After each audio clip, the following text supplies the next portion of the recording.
favor. Dale un minuto. Tengo que... No, bueno.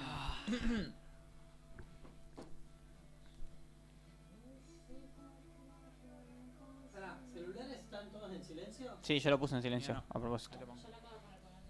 Eran...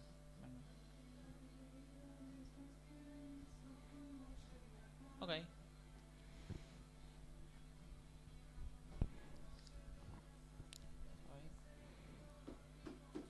¿No? Listo. Entonces, arrancamos con este programa nuevo de La Filoneta Podcast. Hoy venimos con Diego Saavedra Müller, de tercer año, que va a hablarnos un poquito de su tema. Y acompañando acá está Romina López, ya egresada del profesorado Rojas. Así que hoy en día, bueno, vamos a hablar un poquito de este tema que nos trae Diego. Y también vamos a plantearnos esta pregunta, ya hemos hablado antes de esto, y es cómo llega, ¿no? esta filosofía, cómo llega la filosofía a nuestra vida, cómo nos encontramos con ella, y estaría bueno que haya un ida y vuelta, ¿no? Este ida y vuelta sobre cómo llega la filosofía. ¿Cómo llega, Diego, para empezar? En mi caso, la filosofía estuvo bastante presente como en la etapa de 11, 12 años, que fue la primera vez que leí filosofía, que lo leí porque mi abuela tenía una biblioteca y una colección de libros, y ella me fue como guiando las lecturas, empezar por este autor o por otro autor, y entonces fui después, por eso yo tengo un orden poco raro a veces de cómo vi la filosofía, porque la primera filosofía que veo es la de Aristóteles, y por ahí es el más empirista de los filósofos, y bueno. Pero a medida que fue pasando el tiempo me fui interesando cada vez más en la filosofía, leyendo un libro, otro, hasta el punto que llegué yo a decir, bueno, esto me gusta, quiero estudiarlo, que de hecho primero quería dar la carrera y después, primero quería hacer licenciatura y después estuve un tiempo trabajando de profesor particular y me di cuenta que me gustaba enseñar, y por eso terminé estudiando profesorado de filosofía justamente. Bueno, ¿qué tal? En mi caso, yo llego a la filosofía sin quererlo casi, y ya de grande. De grande no tan grande, pero pero sí, más o menos a los 20 años. Terminé la secundaria y había que estudiar algo, y empecé a estudiar otra carrera. Que igual tenía que ver con la educación. Y en eso que estaba estudiando psicopedagogía, tuve clases de filosofía. Y ahí fue como... A mí me pasaba que yo cuando empecé a estudiar porque tenía que estudiar. No sabía, claro. No sabía bien qué quería hacer, o era como, bueno, pruebo acá porque no me convence nada de las ofertas que hay. Y ahí, en ese empezar, me choqué con la filosofía y dije, bueno, creo que por acá es lo mío. Con esto yo sintonizo. Me parece que me gusta mucho el aspecto práctico de la filosofía. Después lo que terminé entendiendo es que había un montón de autores y un montón de teoría que viene desde hace mucho tiempo, que viene como problematizando esas cosas que quizás todos y todas nos preguntamos en el día a diario. A veces con un poco más de intensidad, a veces con un poco menos de intensidad, pero siempre hay preguntas que son las preguntas fundamentales de la filosofía que nos están atravesando todo el tiempo. Y eso fue lo que a mí me atrapó de la filosofía. Así que cuando tuve como ese choque o ese impacto, decidí, bueno, no, quiero ir por acá. Terminé dejándome otra carrera y terminé metiéndome de lleno en el mundo de la filosofía. ¿Te cambió ahí? ¿Te atrapó? Me atrapó. Siento como que parecía que yo no terminaba de entender cuál era no sé si mi lugar en el mundo, pero sí como qué era lo que quería hacer yo con el mundo. Sí, yo no sé. Mi personalidad tenía que ver siempre mucho con la idea del choque, con la idea de hacerse preguntas, como siempre estaba ahí, eso ya como parte de mi personalidad. Entonces es como que encontré un cuerpo teórico que me la sostenga y que me ayude como a agrandar estas dudas, estas inquietudes. Y nada, fue eso. Claro, expandir un poco. Sí, claro. Bueno, muy, muy linda, muy diverso también esto de las experiencias que tiene uno con la filosofía. Y ahora vamos a entrar en un tema específico. Diego nos trajo algo para poder charlar el día de hoy, trajo un tema. Y a ver, Diego, ¿qué trajiste hoy para hoy, poder hablar? Hoy la idea es hablar de neurodivergencia, En particular, este tema lo preparé yo porque yo tengo autismo grado 1. ¿Bien? Me lo diagnosticaron hace 2 años, a mis 23 años. Entonces como que viví toda la vida sin saber por qué no me sentía del todo encajar en un grupo. ¿Bien? Y claro, después del diagnóstico puse a investigar y bueno, fue cuando llegué un poco más a la teoría de lo que es una neurodivergencia y todo. Lo importante siempre para este tema es entender que no se habla de clasificar desde un lado de necesito clasificarlo, sino desde un lado de tengo que saber que las personas tienen distintas sensibilidades a distintas situaciones y distintos entendimientos. Bien. En particular en este concepto, por eso yo siempre separo la neurodiversidad de la neurodivergencia. Cuando hablamos de neurodiversidad, hablamos de las diferentes formas en que una persona le llega y analiza la información y aprende. Las neurodivergencias son lo mismo, pero fuera de lo normativo. ¿Bien? Tienen muchas cosas de neurodiversidad, ¿bien? Y de gente, lo que sería neurotípica, ¿bien? O sea que están por dentro de ese círculo, pero también entienden situaciones por fuera de eso, ¿bien? Sobre todo se toma mucho en cuenta esta hiperracionalización de situaciones. ¿Se podría decir que se ve como otra perspectiva? Decir, Se ve otra perspectiva, pero ni siquiera de una manera como se forma normalmente otras perspectivas. Porque otra perspectiva se forma normalmente de una manera muy cultural, de tu crianza, de tu forma. Esto es que naturalmente entienden la información de una manera distinta ya. claro. O sea, es una manera fuera de lo común. Fuera de lo común, que está totalmente. establecidamente como común. Claro, sí, un poco ya empezamos a hacer filosofía y a problematizar conceptos, ¿no? Que es lo común. Sí. Pero sí, quizás no de la forma en la que estamos adaptados y adaptadas y entendemos que nos tenemos que empezar a manejar. Sí, dentro de la sociedad. yo siempre lo manejo como que el gran tema es la hiperracionalidad. ¿Bien? La hiperracionalidad no es algo normal en la sociedad, por así decirlo. ¿Bien? Las personas se manejan en términos bastante irracionales, bien, bastante emocionales, bastante personales, bien. Y cuando uno hiperracionaliza, tiende a buscar el porqué de todo. Bien, en ese porqué de todo te encontrás con a veces explicaciones que son poco emocionales para lo que es una persona. Y esto no quiere decir que sientan menos, porque sienten, pero quiere decir que su base de entender las cosas es menos emotiva o menos emocional por ahí. Claro, me llama la atención y justo cuando vos hablabas, lo primero que se me vino a mí a la cabeza es la idea de sensibilidad, ¿no? Pero por lo que vos estás diciendo es como, no hay una desconexión con la sensibilidad, porque aparte siento yo como, quizás yo pensándolo desde mis parámetros, ¿no? Pero en esta hiper racionalización también se terminan generando cosas a nivel de las emociones y sensaciones que tiene que ver con quizás no poder, el tanto racionalizar algo te termina generando, no sé, angustia. ¿Cómo es la relación esa entre En realidad te termina, lo que te genera angustia es entender la desconexión que tenés con las personas. Entender que vos entendés las cosas de manera distinta y no sabes por qué. Bien, usualmente lo que más angustia le puede generar a un neurodivergente es el no saber por qué no conecto con las personas. ¿Por qué no me siento del todo unido a un grupo o voy rotando de persona en persona y digo, no puede ser que todos en algún momento me parezcan como demasiado emocionales o termine dejando de hablar con gente porque sí, porque no sé qué pasó, ¿entendés? Es como el no encajar. Claro, no encajar. Entonces eso es lo que por ahí afecta más emocionalmente. En realidad de las neurodivergencias hay 4 principales. Hay más, lo que pasa es que esto va de acuerdo a qué tan probable es o qué tanta probabilidad tenés de cruzarte a alguien con eso. Lo diría porque hay, por ejemplo, el síndrome de Tourette también es una neurodivergencia, pero es mucho más bajo la cantidad de síndrome de Tourette que hay, que por ejemplo lo que es de autismo o de trastorno de déficit de atención. El déficit de atención es muy común, igual que el autismo, la dislexia y la discálcula. Son como los más comunes. La discálcula todavía un poquito por debajo de estas, pero esta parte, estos que son más comunes, en realidad son entre un 10 y un 20% de la población mundial. No es tampoco tan bajo el número. Ya cuando tenés 20% es de considerar.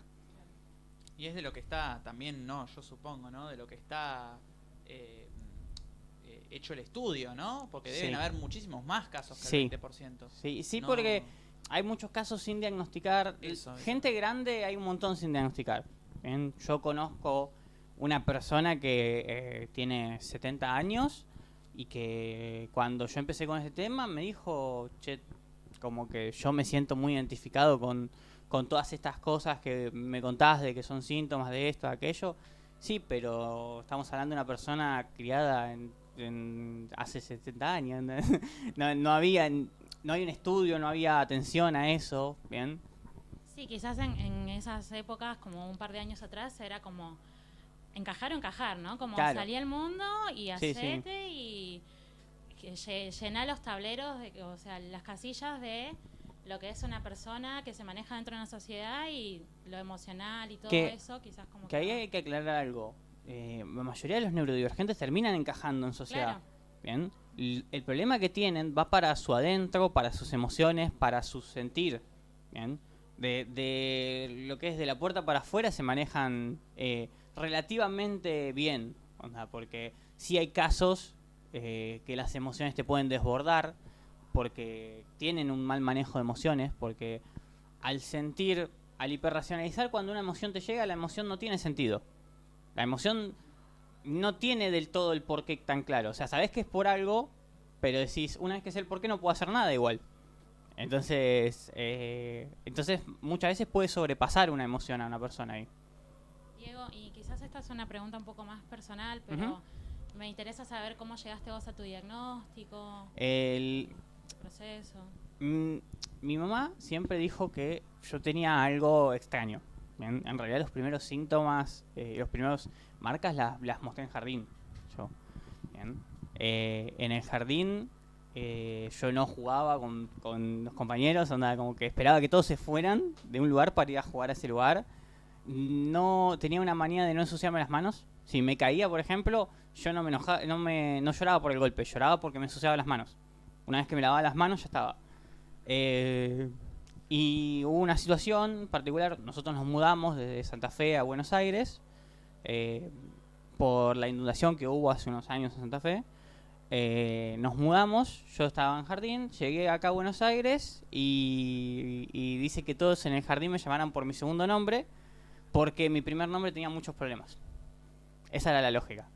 Y claro, y fui con la psicopedagoga y le expliqué eso y la psicopedagoga dijo, sí, tiene lógica. Sí, pero no la lógica que tiene que tener un nene de 4 años. Onda, ese es el tema también. Hay como también una lógica emocional también detrás, Sí. ¿no? Sí, Que porque es el nombre, o sea, tipo, a vos te pasa algo con tu nombre, ¿no? O sea, y Claro. ¿cómo lo resolvés vos? claro, onda, ahí lo que pasaba era, venís de una serie de problemas en los donde no puedes hacer nada porque cambiaste de casa, porque hace poco que había tenido una hermana, porque había problemas adentro de mi casa, más allá, ¿no? Entonces, la forma de resolverlo era cambiarme de nombre, ser otra persona. Claro, a eso iba. Me parece también una cuestión de identidad, ¿no? Y de ir formando una identidad. Claro. Porque parecería como que la identidad es algo que nosotros y nosotras lo vamos formando desde muy pequeños y pequeñas.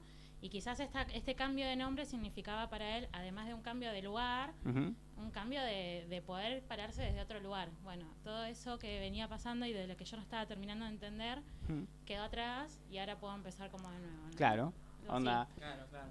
Lo que pasa es que es una lógica que puede tener un adulto. Claro. Decir, empiezo de nuevo. No un nene de 4 años usualmente. Es extraño en un chico de 4 años. Entonces, para mí, esos fueron como los primeros síntomas. Claro, síntomas que pasan. Pero después, bueno, seguí mi vida, seguí haciendo cosas. Yo fui una persona que pasó primaria en escuela privada, entonces tanto no se notó. Y cuando pasé a secundaria, pasé a una técnica con muchísimos estudiantes, muchísimas horas adentro del colegio, muchísimo tiempo en la calle. Y fue como que yo decidí, onda, me tengo que curtir. Tengo que aprender a convivir en sociedad. Claro, porque también es muy difícil encajar en una sociedad en la cual tampoco te comprende o no da el brazo a torcer. Por ejemplo, yo lo pongo, ¿no? Antes, en el pasado, o por ejemplo, cuando yo era chico, era, bueno, hacete hombre, bueno, hacelo y no me importa que si tenés una queja, porque tu queja para mí no tiene sentido. Yo te saco la voz Claro. lógica no tiene sentido y aprende a convivir. Y es muy difícil también eso. Bueno, yo también, esto me pasó en el pasaje de secundario terciario, yo empecé a tomar mucha más voz en el pasaje de secundario a terciario. Empecé a como a hablar más en público, a hablar más con la gente, también a tener un cierto poder en la voz de poder, no sé si imponer, pero empezar con que mis diálogos se escuchen más. ¿Bien?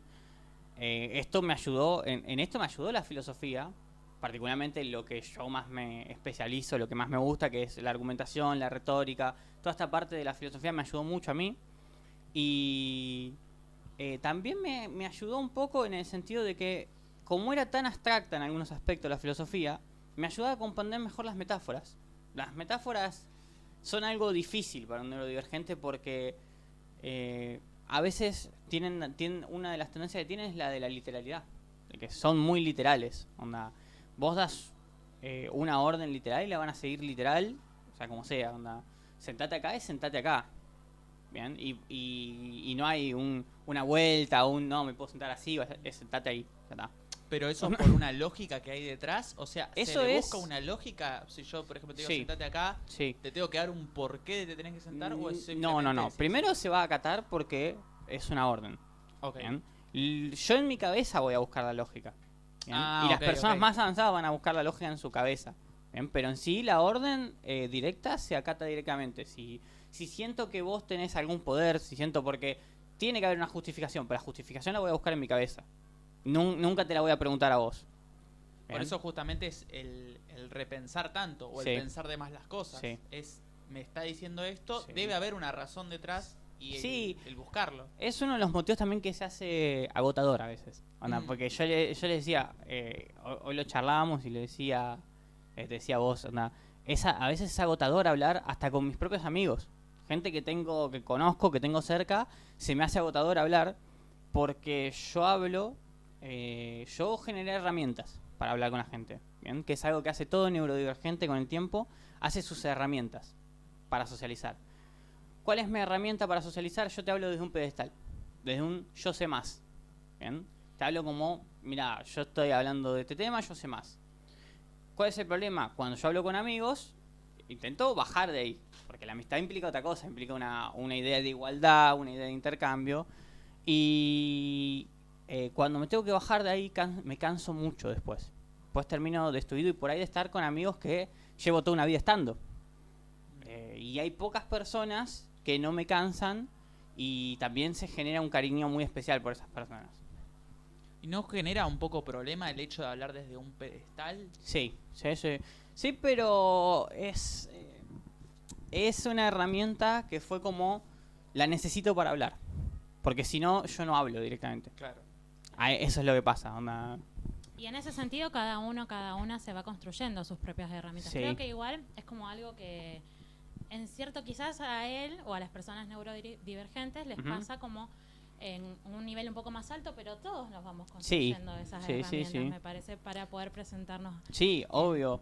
Lo las que yo- máscaras, diría, ¿no? Sí, ¿Lo sí, entendés, las la máscaras. filosofía? Lo que pasa por ahí es que no hay por ahí en las personas comunes no hay tanta dependencia de estas herramientas. A mí me sacás mis herramientas y soy una persona perdida. ¿Entendés? Ujú. A uno de los gente, vos le sacas todas las herramientas sociales que tenga y está en pánico. ¿Bien? Entonces, pasa por ese lado por ahí. Porque hay más una dependencia de estas herramientas para el socializar. Y como yo supongo, ¿no? Cada Ujú. uno deberá tener una herramienta completamente distinta Sí. y sus formas de resolver. Pero, ¿qué pasa, por ejemplo, si no se generan?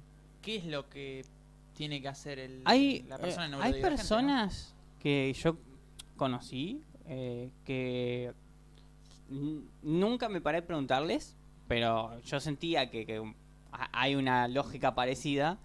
¿Bien? Pero yo he visto varias posturas. Hay veces que se achican mucho, ¿bien? Como que se pierden en la sociedad intentando como formar parte de la marea nomás. ¿Bien? Claro. Lo que diría Heidegger de vivir una vida inauténtica. ¿bien? Ah, ok. A ese estilo. No tengo opinión propia y no quiero tener opinión propia porque mi opinión propia es disruptiva con la opinión general, ponele. Es como hacer como más problemática Sí, y vos no querés problemas. claro. Ahí O sea, por te ese querés- lado. Bueno, va. nadie quiere problemas. Entonces A ver. se como que se superhunden en la opinión de los demás. ¿Bien? Al punto de que no quieren opinar. ¿Cuál es el problema? Que angustia para adentro.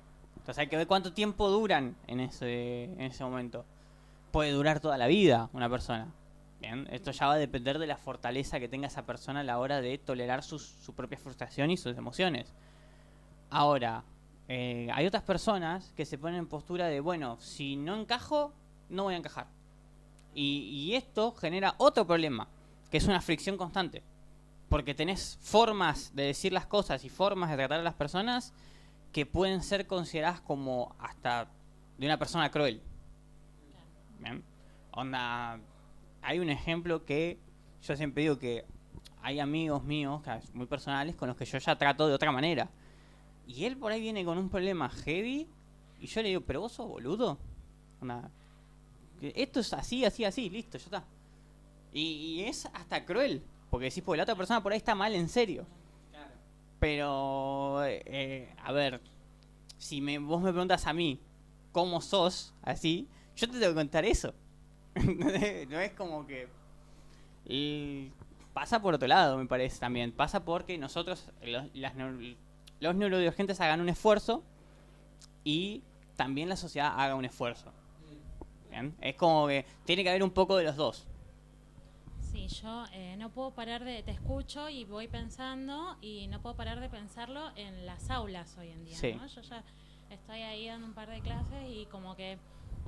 Yo no sé si es que ha pasado algo con las subjetividades Sí. o los diagnósticos ahora son cada vez más comunes y más Ujú. tempranos, pero en las aulas cada vez nos encontramos más con este tipo de Sí. diversidad, Sí, ¿no? Y es como también se nota como depende de los distintos grupos, hay grupos en los que están más adaptados, más incluidos, no Sí. la palabra adaptados, sino incluidos, Ujú. donde es todo de una forma un poco más orgánica, y como en otros grupos estas personas quedan como bastante excluidas, como que- sí. y también el esfuerzo de, por ejemplo, nosotros los docentes, Ujú. para las clases, para los temas, para bajar la Sí. información. Usualmente las neurodivergencias que suelen tener más problemas son la dislexia con lo académico, ¿bien? No refiriéndose a lo personal. Lo personal, creo que todas pueden llegar a tener los mismos problemas o las mismas, los mismos planteamientos, obviamente algunas más que otras, ¿bien? Pero las neurodivergencias que académicamente tienen muchos problemas son el TDA, la dislexia y la discálcula. Por una cuestión de que al disléxico le cuesta leer, ¿bien? Al discálculo le cuesta leer números, ¿bien? Y el TDA le cuesta concentrarse, que es verdad que esto no es como se pensaba antes, que es todo el tiempo, no, es por interés y también por momentos, entonces, pero son las que usualmente tienen más problemas en las aulas. Son las que más se notan en las aulas también, ¿bien? O un autista en un aula, un autista de grado bajo en un aula, un grado 1, ¿bien? Puede llegar a no darse cuenta ningún profesor nunca. Los que se pueden llegar a dar cuenta son los compañeros, ¿bien? Claro. Porque va por el lado del encierro en sí mismo, de el mundo propio, de el entendimiento de los sentimientos. O sea, el autista no vas a tener problemas en un aula, en lo que te den la materia. De hecho, seguramente esté muy concentrado en la materia y en todo, pero en el ámbito personal va a tener otros problemas. Y no va con, por ejemplo, con el lado de la soledad en sí. O sea, uno como docente ver la soledad y ponerse a plantear por ahí por qué este chico ¿Por qué está está tan solo o qué está sucediendo. O sea, Es una buena forma de verlo. verlo, sí, porque identificarlo. se puede llegar a notar ahí, en la soledad. Lo que pasa es que, es como te digo, depende de las herramientas que tenga el chico. Claro. Hay gente que tiene... Yo tengo tantas herramientas que a mí la gente siempre me dice como... Ah, pero vos no pareces autista. Y yo... Bueno, Claro. dale. Tengo 87 millones de herramientas, te puedo hablar de lo que sea, onda. O sea, va por una cuestión de que vos ya te acostumbraste, ya generaste las suficientes herramientas para encajar. Sí. Porque también intentamos encajar en la sociedad hasta... O sea, cualquier persona intenta entrar en la sociedad. Sí, sí. Y ahora vos decís, bueno, generé estas herramientas para poder hacerlo, porque si no Claro. podía. El problema sería cuando no las generamos. Claro, el gran problema de las neurodivergencias es cuando no se generan esas herramientas. Claro. Ahí te puedes encontrar con un problema porque la persona va a empezar o a aislarse mucho o a tener una actitud muy fuerte con los otros, onda, muy rígida en cuanto a cómo les dice las cosas, cómo los trata y todo. Sí, pienso, quizás volviendo, ¿no? Al Sí. ámbito escolar y a nuestro rol como docentes, Sí. quizás ahí la reflexión que uno se lleva o que yo me empiezo a llevar o formular es como empezar a poder ser ese puente o ese acompañamiento de estas personas, ayudarlas a generar, porque a veces, por lo que escucho, parecería que terminaría redundando en Sí. la suerte de que aparezca alguien que te ayude a generar esas herramientas. Sí, ¿no? es Como- que a veces parece así. O sea, hay formas, hay tratamientos ahora que te ayudan, onda. El tratamiento conductivo-conductual, que yo hice un tiempo, te ayuda a generar algunas herramientas.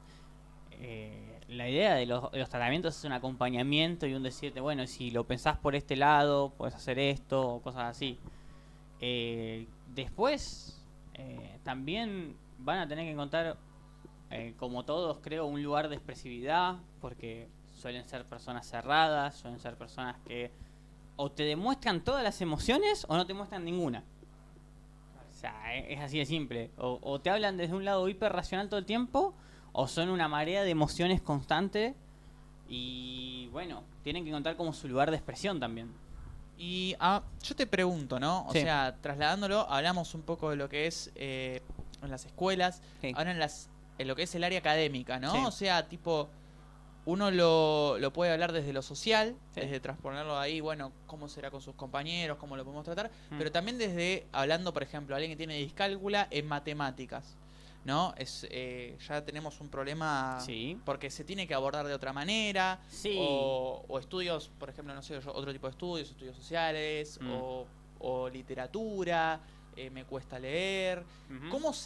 ¿Cómo debería hacer el docente para abarcar o hacer algo con respecto Bueno, a lo que es el académico, ¿no? Lo primero es, por eso yo hablé de que el diagnóstico se da no de un lado de estigmatizar, sino de un lado de entender el problema. ¿Bien? Sin diagnóstico es muy difícil decirte, esta persona tiene esto. Te podés llegar a dar cuenta, lo podés interpretar como que puede ser que tenga, entonces... pero usualmente es... lo mejor que podés decirle a una persona así es, bueno, vamos a trabajarlo de a poco. ¿Bien? No es algo que tenga, que pueda resolver en una clase o en... Claro, es un trabajo Es un constante. trabajo constante, claro. Es un trabajo constante de acompañar, de que reciba alguna ayuda pedagógica si es necesario, ¿bien? Porque es una condición de la persona. No es una cosa que por una actitud de él o porque no le gustan las matemáticas, no. No puede leer los números o no está pudiendo leer los números, que les cuesta, no es que no pueden del todo. Entonces les lleva más tiempo hacer los cálculos, les llevará más estrés también en todo eso. Sí, y quizás ahí entra un poco el problematizar también, ¿no? El Sí. constante problematizar de la filosofía, que pareciera que ya la tenemos como intrínseco. vamos ¿no? problematizando todo el tiempo. Sí. Y problematizar el sistema educativo, cómo está formado el sistema educativo, cómo nos manejamos dentro de un aula, por qué pensamos que las únicas vías de enseñar o de transmitir conocimientos tienen que ser las tradicionales, Claro. ¿no? Y cómo me parece... Bueno, yo a la gente disléxica siempre lo primero que se le dice es, hay audiolibros. Empezá con audiolibros, empezá con otro modo. Si querés esforzarte en leer y aprender y todo, estás ahí, lo puedes hacer. Pero usualmente entender que hay varias vías de formas de enseñar algo, ¿bien? Es bastante importante en ese sentido. No todo se va a enseñar en papel así escrito. Claro, también hay diferentes formas de comprensión. Por ahí Claro. yo leyendo no entiendo nada, pero con un audiolibro Sí. entiendo completamente Sí, sí, la sí. idea de lo que está hablando el autor o de lo que esté hablando. Sí, sí, también por ese totalmente. lado buscar alternativas, que también mucho el trabajo docente habla de eso, tipo también buscar alternativas, nuevas formas de llamar la atención a lo que es el conocimiento. Obviamente.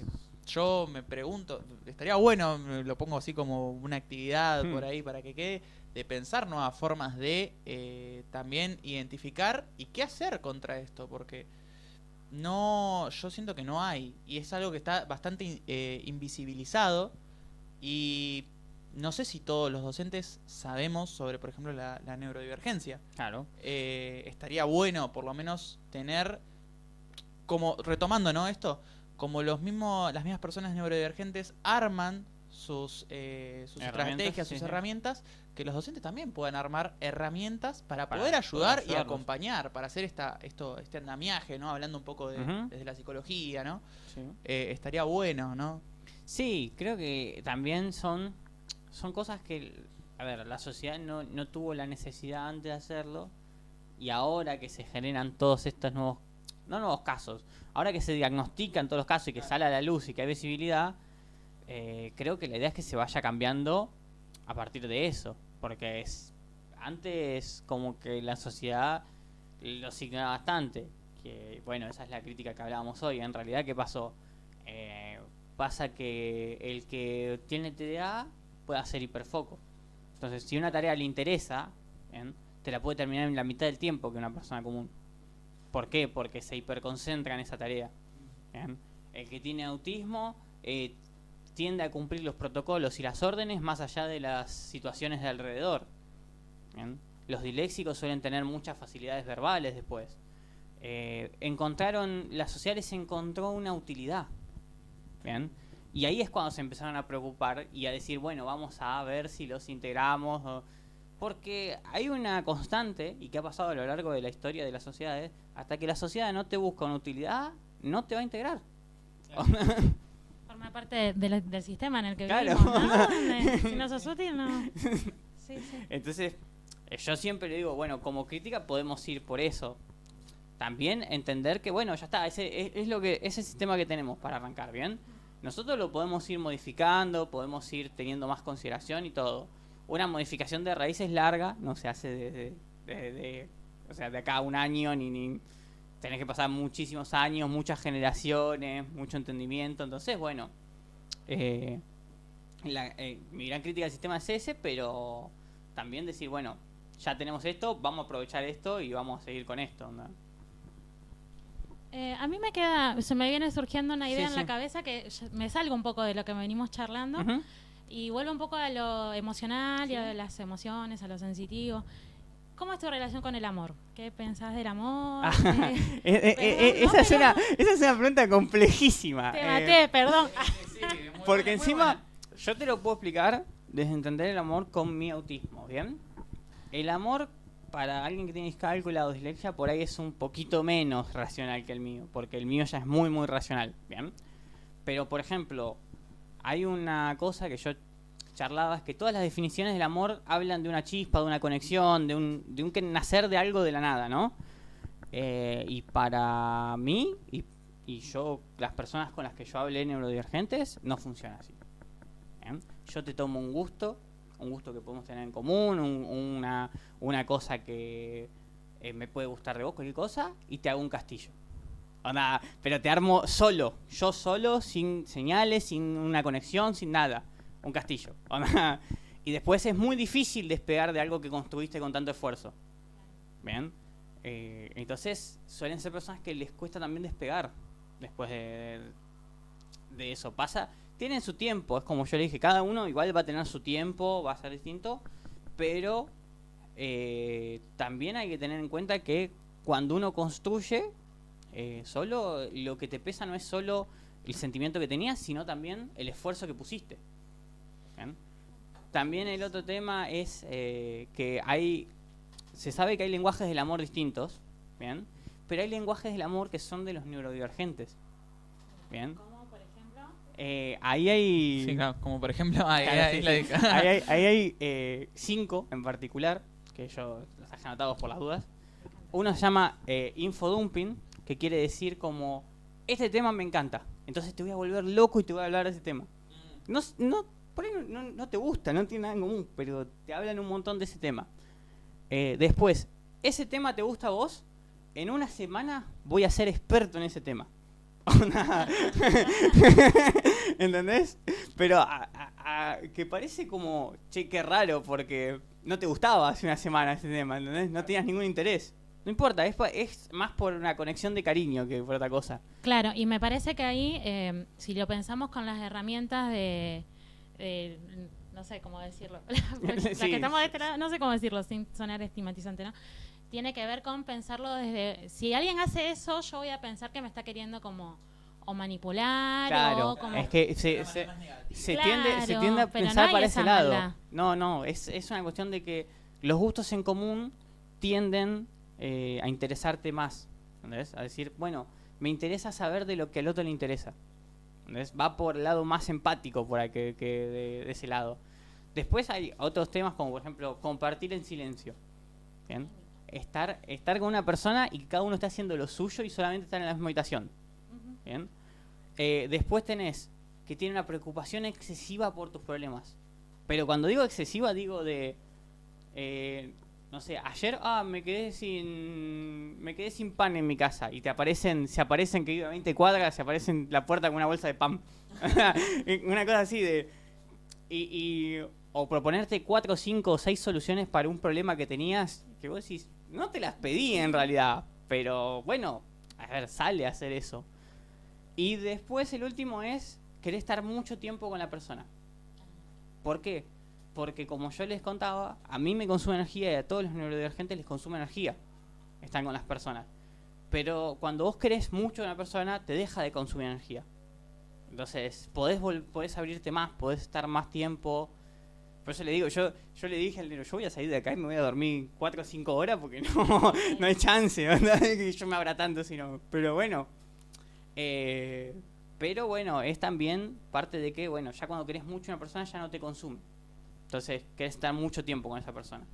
Claro, vos, o sea, hablamos recién de lo que era el amor, Ujú. pero también un poco de lo que son las relaciones. Por ejemplo, vos habías hablado, yo me acuerdo de tus amigos, Sí. que también pasaba con tus amigos, Sí. ¿no? Que uno los quiere mucho Pero... y también como que se va acoplando, ellos también se van acoplando Sí. a uno. Sí, sí. Y ahí también, por ahí yo A ver. supongo que no te generará el mismo desgaste por ahí hablar con tus amigos No, onda. que con alguien que no Las- conozcas. Las situaciones más desgastes son las situaciones donde hay mucha gente o es muy impredecible la situación. Mm. Bien, por ejemplo, los ambientes entornos muy sociales donde hay fiestas o boliche o cosas así son muy desgastantes.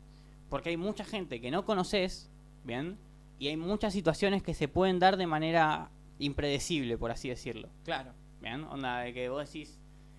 Porque ahí hay una diferencia entre lo que es la improvisación que yo puedo hacer. O sea, ya a mí me puede pintar ahora y decirte, vámonos a tal lado, ¿entendés? Claro. Y no tengo problema con eso.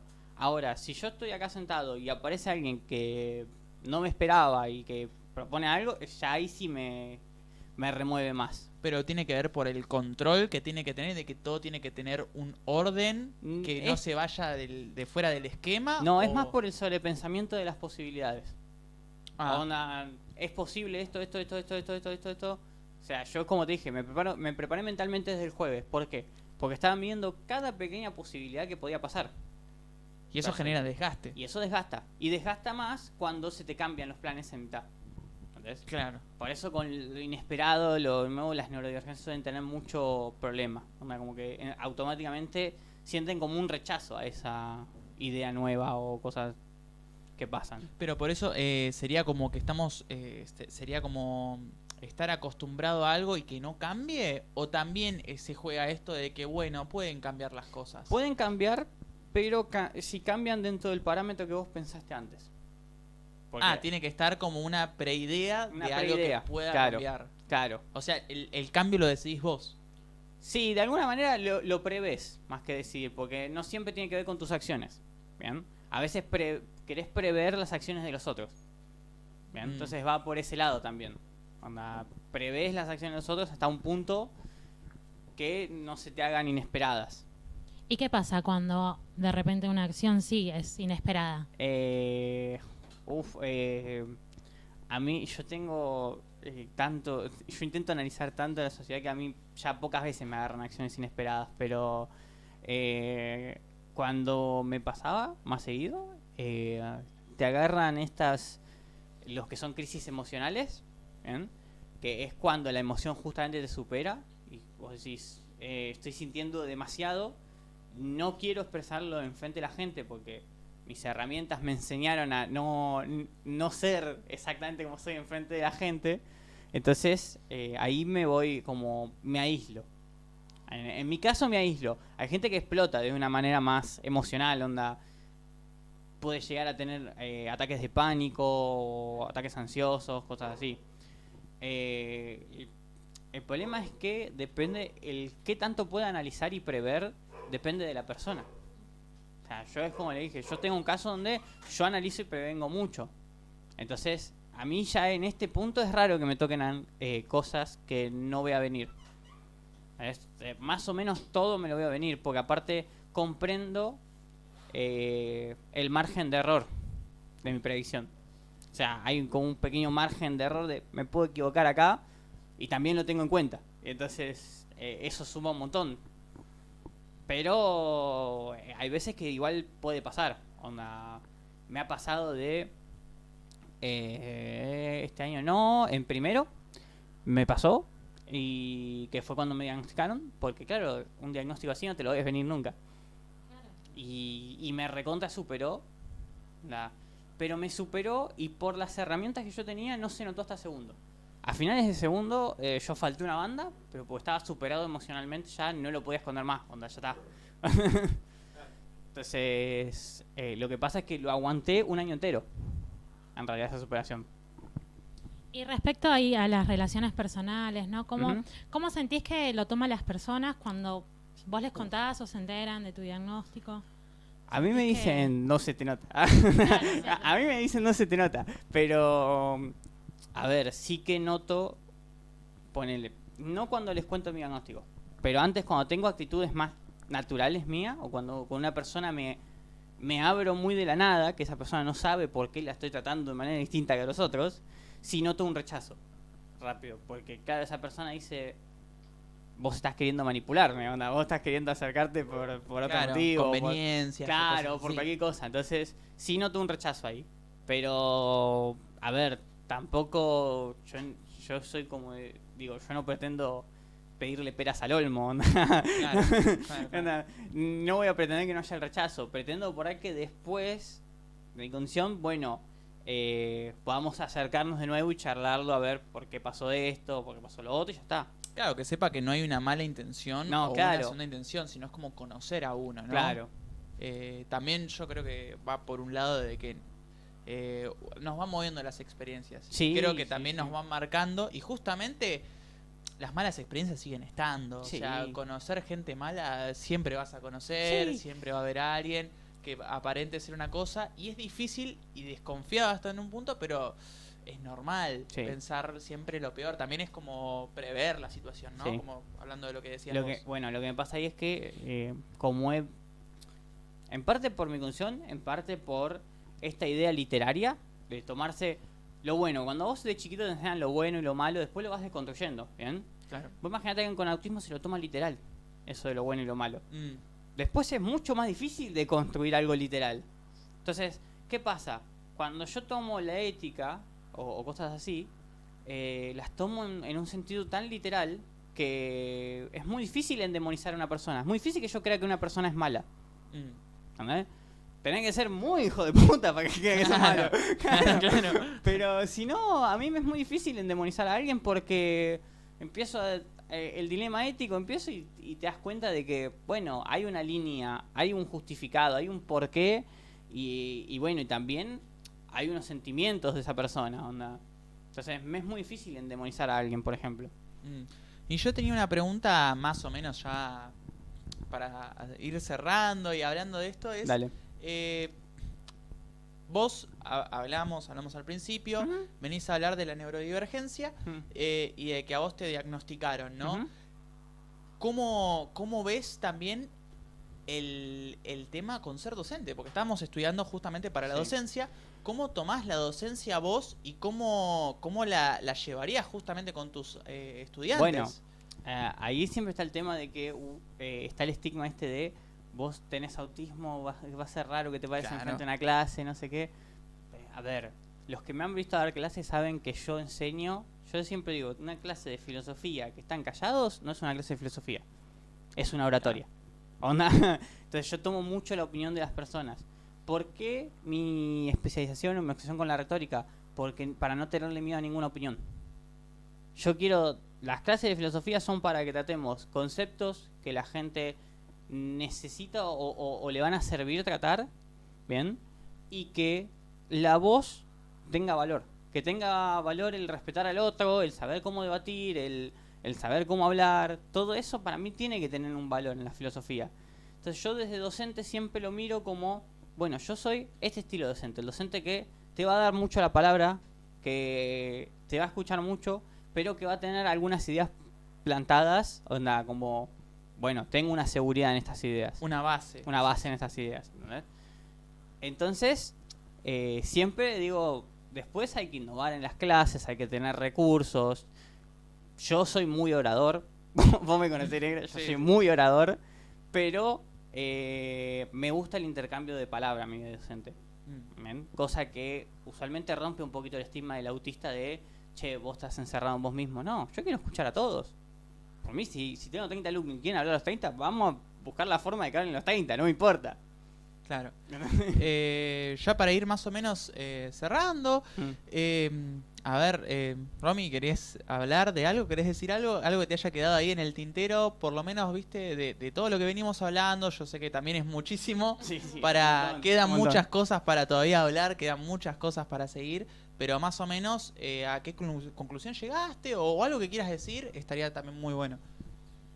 Bueno, bueno, no, sí, me llevo un montón de cosas, me voy pensando un montón de cosas. Desde que me enteré que este iba a ser el tema, que me enteré hace poquito, igual, como lo primero que yo pensé es como esto, bueno, el aula, bueno, claro, o sea, como llevarlo a la práctica. Y me pasa que esto que dije hace un ratito, ¿no? Que me encuentro con estudiantes con estas condiciones y que a veces yo no termino de saber si estoy haciendo bien las cosas o mal, o cómo llevarlos. Y también pensaba, mientras vos charlabas, bueno, después te pensaba vos como parado frente a una aula. Sí, ¿no? Eso es más complicado siempre, porque uno no se imagina esa... Claro, y me parece que está buenísimo, porque me parece que abrís la mirada y la posibilidad a un montón de personas que están como en tu condición, y que por este estigma justamente que es social, que tiene que ver con la idea de que no se puede llegar a ciertos espacios por estas condiciones, es como, bueno, una nueva mirada que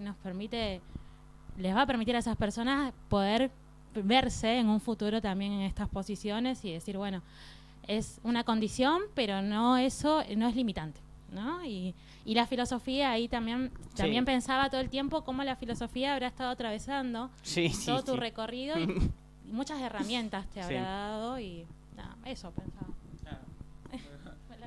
Y bueno, Diego, a vos, ya para cerrar, mi pregunta, más que una pregunta, sería como una especie de a ver, yo para ir cerrando la idea, si lo podés poner, me gustaría, estaría bastante bonito, en una frase, ¿cómo definirías el trayecto de tu trayecto, ¿no?, personal a ser docente, y qué mensaje dejarías, ¿no?, también a las personas? Bueno, un mensaje que yo sí tenía pensado dejar, sobre todo para gente que escuchen, es un esfuerzo conjunto, así que vos te tenés que mover de tu lugar de confort, ¿bien? Vos te tenés que mover y incomodarte y decir, bueno, tengo que generar estas herramientas, ¿bien? Porque la sociedad pocas veces te regala el espacio, ¿bien? Para eso. Y mi trayectoria docente yo siempre dije, es lo que será, pero yo confío mucho, tengo una buena confianza en mí mismo y en cómo yo manejo ciertas áreas que creo que me van a ayudar a la hora de ser docente. Básicamente, es más como, es mi confianza en mí mismo lo que más me mueve a ser docente. Decir, bueno, yo entro y yo sé que entro con una cierta postura que es abierta, pero que me da confianza a mí para ser abierto con ellos también. Claro, es el hecho de utilizar esta confianza, ¿no? Tenernos confianza en nosotros mismos para poder llegar a realizar las tareas. Claro. Yo sé que a veces es muy difícil tener confianza. A veces siento que el peor enemigo siempre es uno mismo, ¿no? Siempre se tira para abajo. Pero hacer como caso omiso a esa voz y poder llevar, junto con la confianza, a hacer lo que nosotros queremos hacer, ¿no? Lo que uno quiere hacer, ya sea desde dar una clase hasta estudiar algo, porque también es eso, de estudiar algo que les gusta, poder que no sea un impedimento, justamente tener la confianza para poder realizar las cosas que queremos hacer. Obvio, la idea también es que se entienda que no es fácil, pero no es imposible. Exacto. Bien, onda, es por ese lado. No es fácil, pero no es imposible. Y si seguís perseverando y teniendo confianza en vos mismo, podés llegar al punto que te propongas. Onda, no se te va a limitar solo por eso. ¿Bien? Claro. En algún momento de la pelea lo vas a romper ese límite si te lo ponen. Onda, funciona así. Qué lindo, qué lindo, me gusta mucho el mensaje, está bastante bonito. Bueno, les doy las gracias a Romy que está acá. De nada, fue un placer, la pasé muy bien, la verdad. Aprendí un montón. Y bueno, a vos, Diego, que viniste y trajiste, bueno, una dinámica distinta, un tema nuevo y algo para poder hablar, así que también muchas gracias por venir. No, de nada, no hay problema. Onda, cuando necesiten estoy para hablar de cualquier cosa ya. Bueno, está bien, los dejamos para la próxima, ¿no? Sería para la próxima Filo Podcast que se viene.